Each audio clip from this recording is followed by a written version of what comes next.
नमस्कार, प्रणाम। आप सबको मेरा बहुत बहुत अभिनंदन। आज हम अपने पिछले एपिसोड के माध्यम से ही जो हमने चर्चा आगे बढ़ाई थी तनाव को लेकर, उसको ही हम आगे बढ़ाना चाहते हैं और आपके साथ कुछ वैचारिक आपके साथ एक नाता कायम करना चाहते हैं। आप भी विचार करिए और मैं भी उस वैचारिक यात्रा में आपको शामिल करना चाहता हूँ।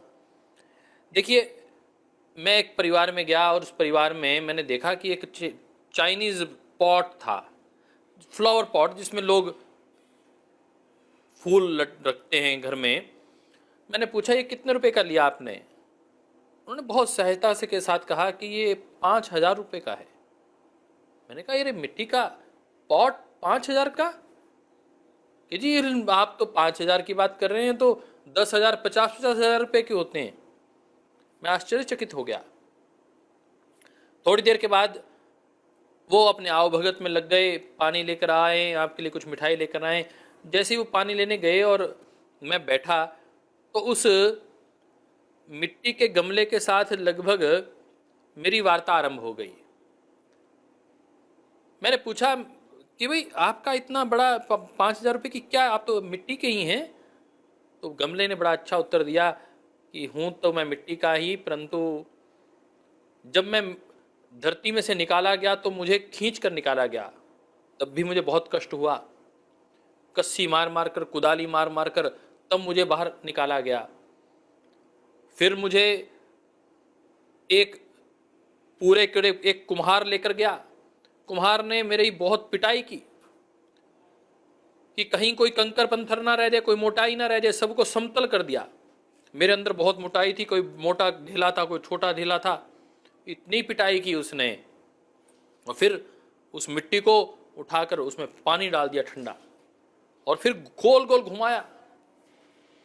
मैंने कहा, फिर क्या हुआ? कहने लगा कि उसके बाद इतने संघर्ष, इतने कष्ट मैंने सहे। मैंने कहा कि प्रभु, तूने मुझे कहाँ फंसा दिया है, इतनी पीड़ा। उसके बाद पता चला तो कुम्हार ने मुझे शेप देने के लिए हाथ के साथ प्यार से पुचकारना शुरू किया। मुझे थोड़ी सी राहत मिली, पर मैं क्या देखता हूं कि अंदर से तो हाथ दे रखा और बाहर से फिर पिटाई हो रही है। मुझे घड़ा जा रहा है, फिर पिटाई हो रही है दोस्तों। और फिर वो गमला कहता है कि उसके बाद भी मेरी यात्रा, उस कष्ट की यात्रा पूरी नहीं हुई। मुझे उसके बाद भट्टी में डाल दिया गया। मैं बहुत चिल्लाया, मैं बहुत चीखा, मैं लाल हो गया। उस लाल पीला होने के बावजूद तब भी कुम्हार को मेरे पर दया नहीं आई, और मैं भी अंदर से सोचता रहा कि इससे ज़्यादा कष्टकारी जीवन क्या हो सकता है। और इतना ही नहीं, जब मैं बाहर निकला मुझे ठंडा किया गया, फिर मुझ पर गरम गरम खोलता हुआ रंग डाल दिया गया। और आज आपको लगता है मेरी कीमत ज़्यादा है? मैंने कितने कष्ट सहे हैं, कितनी पीड़ाएं सही हैं, कितना संघर्ष सहा है, उसका आप आंकलन कर सकते हैं? मैंने कहा, हाँ, आपने बहुत कष्ट सहा है। आंकलन किया जाए तो आपकी कीमत तो बहुत ज़्यादा होनी चाहिए। दोस्तों मित्रों, मैं बहुत से संगठन के प्रवास पर बहुत से परिवारों में जाता हूँ। जब सायंकाल प्रवास के दौरान परिवार के साथ बैठना होता है तो बहुत सी घटनाएं परिवार की आती हैं सामने, सुख दुख की बातें होती हैं, और वही एक कार्यकर्ता का एक परिवार के रूप में समन्वय बनाने का रास्ता होता है। आप सब लोग कार्यकर्ता प्रवास भी करते हैं, आप भी दूसरों के घर में जाते हैं, भोजन भी करते हैं। एक सहज नाता आपका बन जाता है एक परिवार के साथ। और पिछले दिनों मेरा एक परिवार में जाना हुआ और उन्होंने कहा कि मेरे बेटे की शादी हुई, परंतु उसकी पत्नी के साथ वह निभा नहीं पाया और उसका बहुत जल्दी 6 महीने बाद तलाक हो गया। 7 साल तक वो इसी दुविधा में रहा कि मुझे शादी करनी चाहिए या नहीं करनी चाहिए। उसके बाद उसने शादी की, एक सामान्य सी गृहिणी के साथ शादी कर ली, और अभी तक उसका बच्चा नहीं हो पाया। मैं बहुत कष्ट में हूँ, बहुत पीड़ा में हूँ। तो मैंने कहा, कोई बात नहीं, आप पतंजलि चिकित्सालय में संपर्क करिए, योग प्राणायाम करिए, निश्चित रूप से परिवार में खुशियाँ आएंगी। परंतु वो उसके लिए तैयार नहीं थे। मानसिक रूप से इतने ज़्यादा डरे और सहमे हुए थे, इतने घबराए हुए थे। छूटते ही कहने लगे कि आप तो बात इतनी कह रहे हो, बेटे की बात ही नहीं, मेरी बेटी 40 साल की हो गई है, मोटापा उसका बढ़ गया है, डिप्रेशन की शिकार वो हो गई है और उसकी शादी नहीं हुई है, और तो और मेरी बहू और मेरी बेटी की आपस में बनती नहीं है, मेरे जाने के बाद उसको कौन संभालेगा। पूरा दिन परिवार में यही तनाव रहता है। बहुत लगा कि बहुत पीड़ा है। मैं कुछ कोई दार्शनिक दृष्टिकोण से कर्म की थ्योरी के को बताते हुए कि कर्माशय का फल है, ये कहते हुए उसको शांत कर सकता था, परंतु मुझे लगा कि जीवन में केवल मात्र उनको दार्शनिक परिप्रेक्ष्य में कर्माशय की परिभाषा देते हुए, कर्म सिद्धांत की परिभाषा देते हुए उन्हें शांत नहीं करना, उन्हें मानसिक रूप से तैयार करना है कि जीवन में संघर्ष आएंगे, फिसलन आएगी, आपको तैयार रहना होगा, आपको मानसिक रूप से सुदृढ़ रहना होगा, समस्याएं आएंगी, आपको उसके लिए अपने आप को प्रिपेयर करना होगा।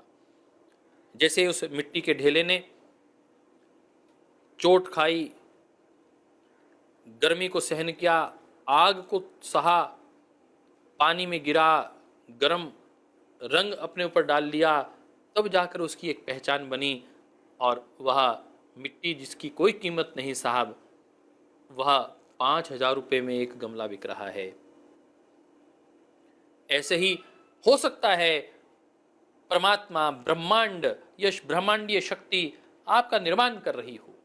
इस संघर्ष के समय में आपको लग रहा हो कि मुझसे बड़ा कष्ट में कोई व्यक्ति नहीं हो सकता, मेरे परिवार में तो इतने कष्ट हैं। हो सकता है कि निर्माण की प्रक्रिया चल रही हो, ब्रह्मांड की उस रहस्य को आप नहीं जान सकते और मैं भी नहीं जान सकता हूं। मैं इतना ही कहूंगा कि हमारा जीवन, उसके जो रहस्य हैं वो हाथी के भांति हैं, और उसको समझने में हमारा जो विवेक है वो एक चींटी के समान है।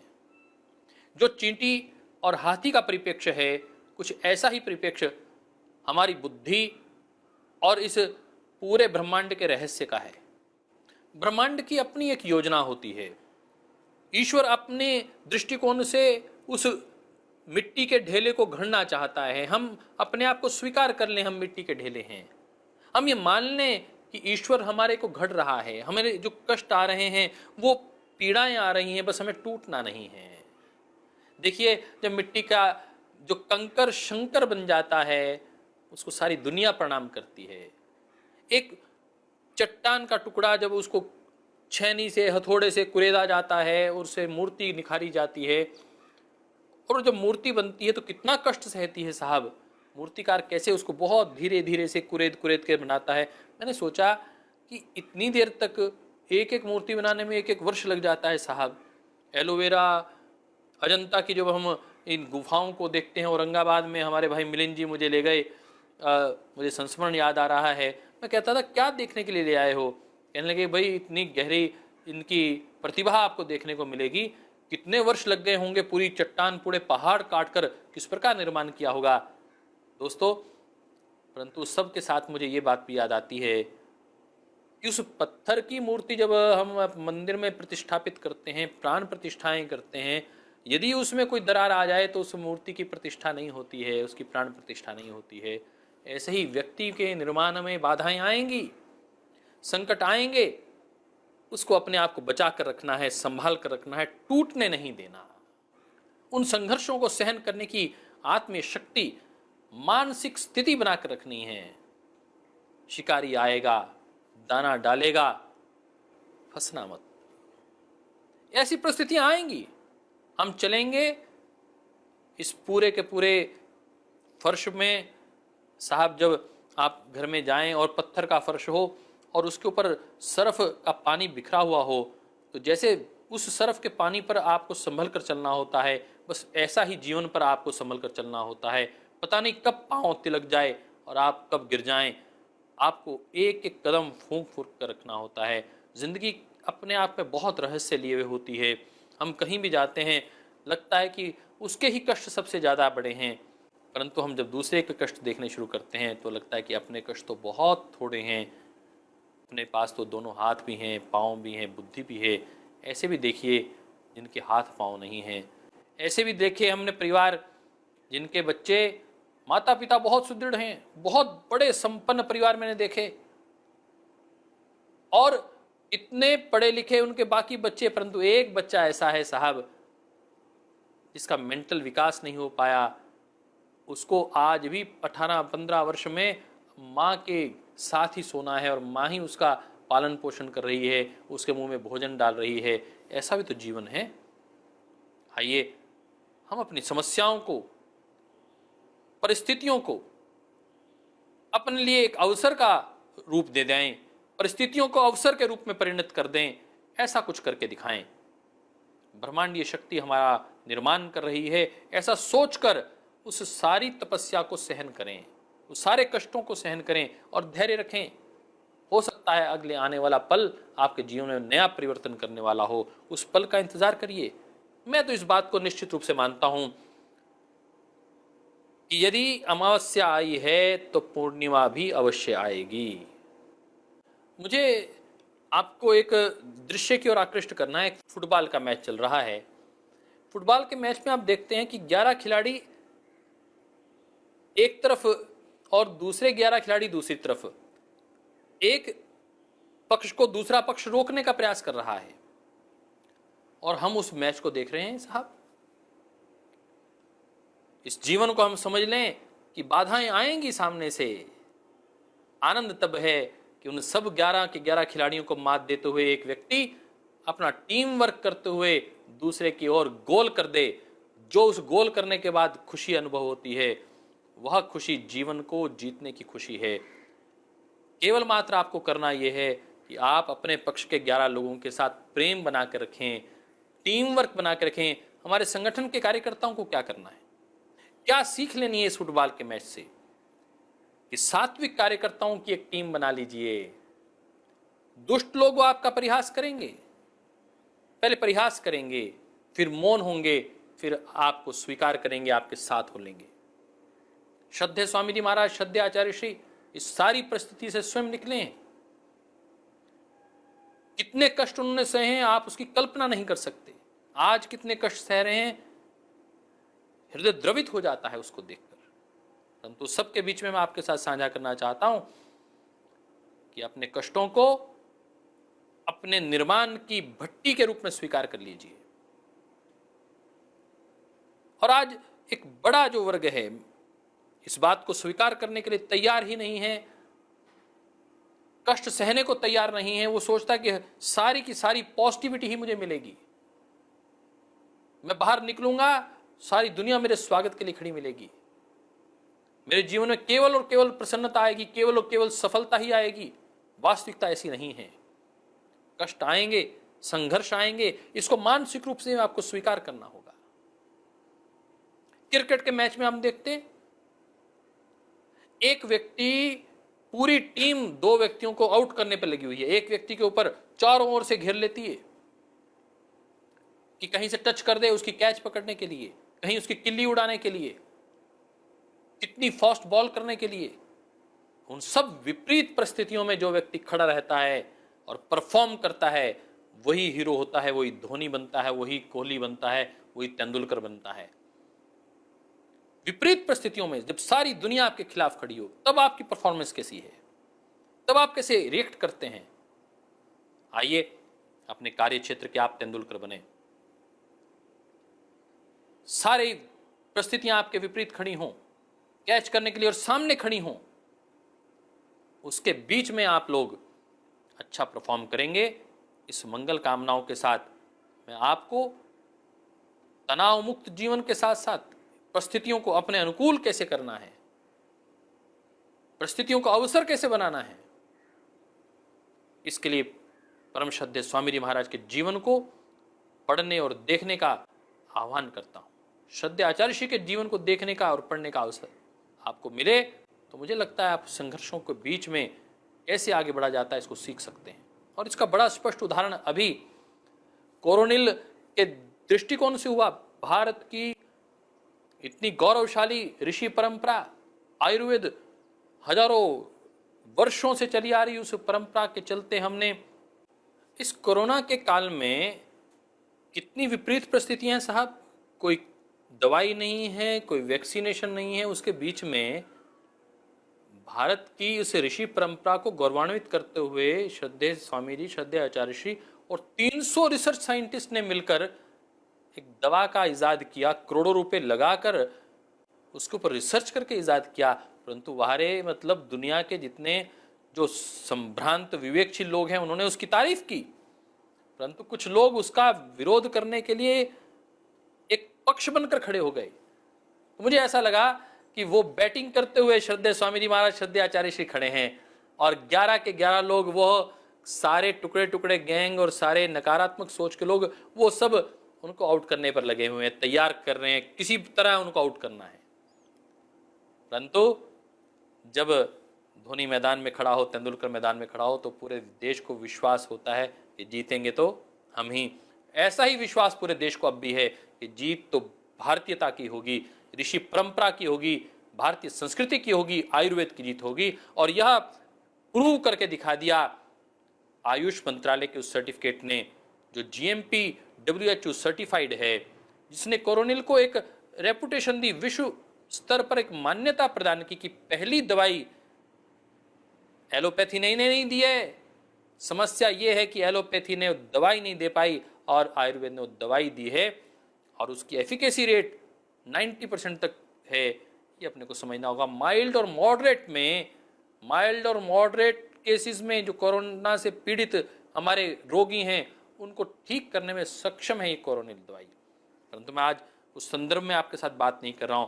हाँ, ये निश्चित कहना चाहता हूं कि विपरीत परिस्थितियां आती हैं, सारी अच्छाई करते हुए भी आपको घेरने की, आपके विरोध में खड़े होने की मानसिकता बनेगी, परंतु घबराना नहीं है, क्योंकि ईश्वर की सत्ता, ब्रह्मांड आपके साथ है। जब आप ईश्वरीय सत्ता के लिए, ब्रह्मांड के लिए सेवा कर रहे हैं तो पूरा ब्रह्मांड आपको बचाने के लिए कार्य करेगा। या विश्वास लेकर आप काम करिए। मैं एक बात कहना चाहता हूं, कई बार हम जब मायूस होते हैं, जब टूटते हैं, तो हम तब प्रार्थना की ओर, ईश्वर की ओर उन्मुख होते हैं। निश्चित रूप से होना ही चाहिए, अपने प्रियजनों की ओर, माँ की ओर, पिता की ओर, अपने गुरुजनों की ओर उन्मुख होते हैं, परंतु हम लगातार वहाँ पर उनसे जुड़े रहें। मैं कई बार देखता हूँ, मैं अपने दूर की बात नहीं करता, मैं अपने आसपास अपने जीवन से जुड़ी हुई बात कह रहा हूँ। लोग यज्ञ कर रहे हैं, अरे भैया ये आहुति कैसे डाली है, ये समिधा कैसे रखी है, ये घी ठीक नहीं डाल रहे आप, ये चम्मच ठीक से नहीं पकड़ा हुआ, आप तो ठीक से बैठे नहीं हैं, आपने ठीक से कपड़े नहीं डाल रखे हैं। और वहीं यज्ञ वेदी पर उसका उपदेश शुरू हो जाता है और कई बार तो मैं देखता हूँ झगड़ा ही हो जाता है। अरे भैया, आप यज्ञ करने के लिए आए हैं, अनुष्ठान करने के लिए आए हैं, प्रार्थना करने के लिए आए हैं ईश्वर से, और स्वाहा के भाव के साथ आए हैं, अपने अभिमान को कम करने के लिए आए हैं।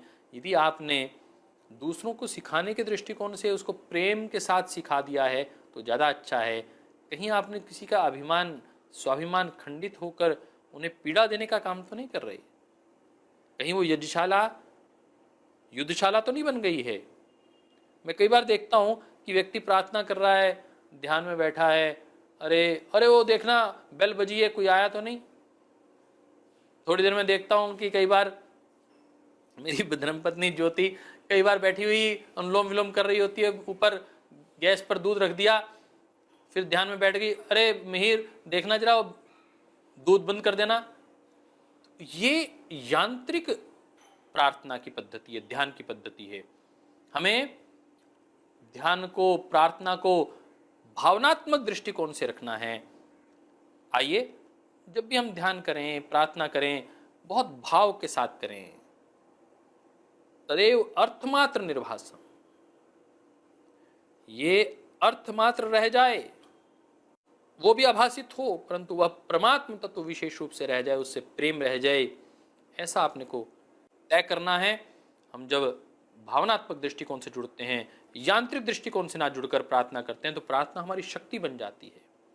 वह पीठ हमारे बोझ को सहने के लिए नहीं, हमारी शक्ति का वर्धन करने के लिए हो जाती है। वो प्रार्थना हमें शक्ति प्रदान करती है कि और कोई कष्ट आएगा हम उसको भी सहन कर लेंगे, ईश्वर हमारे साथ है, फिर अब डरने की क्या बात है। मुझे बड़ा आश्चर्य होता है कि योग से जुड़ा हुआ व्यक्ति और उसके चेहरे पर प्रसन्नता ना हो, तेज ना हो, गौरव ना हो, मुरझाया सा दिखाई दे, तो बड़ी पीड़ा सी होती है। और कई बार हम तो ठाकुर जी के पुजारी हैं, हम तो भगवान कृष्ण को मानते हैं। अरे कृष्ण का नाम तो आकृष्ट करने वाला, रस भरने वाला, प्रेम भरने वाला व्यक्तित्व है, और आपके जीवन में ना रस है, ना करुणा है, ना प्रेम है, ना आकर्षण की कोई क्षमता है। कैसे आप कृष्ण भक्त हैं? और कृष्ण भक्त की बात करते हैं तो ना योग है, वो योगेश्वर कृष्ण हैं, वह गौपालक कृष्ण हैं। आपके घर में गौ का दूध नहीं आ रहा, गौ का घी नहीं आ रहा, और आप कह रहे हैं कि हम तो गौपालक हैं, हम गोपालक कृष्ण के भक्त हैं, हम योगेश्वर भगवान कृष्ण के भक्त हैं। तो आइए, जो लोग योगेश्वर भगवान कृष्ण के भक्त हैं, भगवान राम को मानते हैं, और ऐसे ऐसे अपने किसी भी गुरु को, किसी भी इष्ट देव को मानते हैं, उनके कुछ गुणों को तो अपने जीवन में धारण करिए। अपने जीवन में उस प्रेम भाव को, उस प्रसन्नता को तो झलकने दीजिए। और हमारे सब कार्यकर्ताओं से मैं निवेदन करूंगा, आपके चेहरे पर एक मुस्कुराहट रहनी चाहिए, ये योगी की पहचान है। आपके चेहरे पर तेज और ओज, उत्साह खिला हुआ रहना चाहिए। आप योग करें और प्रसन्नता के साथ युक्त रहें, प्रेम के साथ युक्त रहें, करुणा के साथ युक्त रहें। प्रेम और करुणा के साथ आप आगे बढ़ेंगे, पीड़ाएं, संघर्ष सामने से आएगा, आप टूटना नहीं। केवल मात्र धैर्य और संगठन निष्ठा, गुरु निष्ठा के साथ आप आगे बढ़ना, सारी दुनिया आपका सत्कार करेगी, सारा जमाना आपके साथ खड़ा होगा। ब्रह्मांड आपका निर्माण कर रहा है, ब्रह्मांड की शक्तियां आपका निर्माण कर रही हैं, और वह आपका सहयोग भी अवश्य करेंगी। एक मंदिर बन रहा है, मैं देखता हूं रास्ते में एक मंदिर बन रहा है, और एक 3 मजदूर उस पर काम कर रहे हैं। मैं पूछता हूं एक मजदूर से कि भैया क्या कर रहे हो? तो वह कहता है कि मैं ईंटें ढो रहा हूं। दूसरे से पूछता हूं तो वो कहता है कि मैं तो रोजी रोटी के लिए काम कर रहा हूं। और तीसरा कहता है, भगवान की कितनी कृपा है, मुझे यहाँ पर हर रोज सुबह शाम आरती करने का भी अवसर मिल रहा है, भजन करने का भी अवसर मिल रहा है, मुझे पैसे भी मिल रहे हैं और सेवा भी हो रही है। देखो कितना अच्छा मेरा जीवन चल रहा है। एक ही कार्य हो रहा है, तीनों लोग एक ही कार्य में लगे हैं, मंदिर के निर्माण में लगे हैं, परंतु तीनों का भाव अलग है। आप राष्ट्र निर्माण के कार्य में लगे हुए मेरे कार्यकर्ता दोस्तों, मित्रों, भाइयों और बहनों, आपका नजरिया तय करेगा कि आप तनाव में हैं या आप उस परिस्थितियों में संघर्ष से हैं, या उन परिस्थितियों को आपने अवसर बना लिया है। आप ईंटें ढो रहे हैं,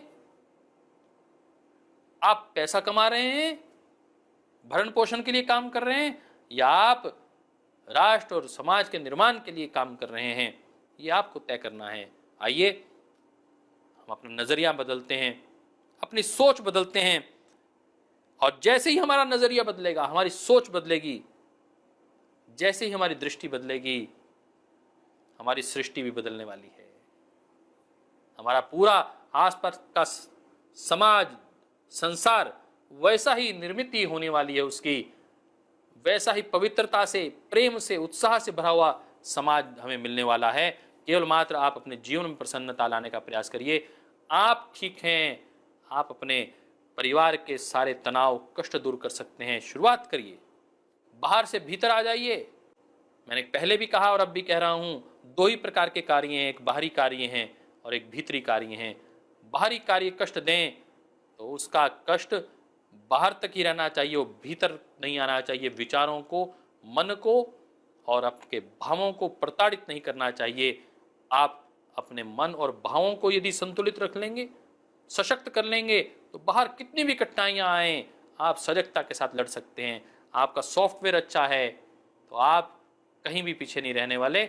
आइए अपने मन, बुद्धि, आत्मा और चित्त, अहंकार को एक सम करते हुए, योग के साथ जोड़ते हुए, ध्यान के साथ जोड़ते हुए हम आगे बढ़े। परम श्रद्धेय स्वामी जी महाराज, परम श्रद्धेय आचार्य श्री के मार्गदर्शन में तनाव मुक्त, प्रसन्नता युक्त जीवन जिए। इतना ही कहते हुए आपके जीवन में मंगलमय जीवन की कामना करते हुए, आपके जीवन में हर प्रकार की प्रसन्नता हो, ऐसी ईश्वर से प्रार्थना करते हुए आपसे विदा लेता हूँ। जय भारत, जय भारती। ओम शांति शांति शांति।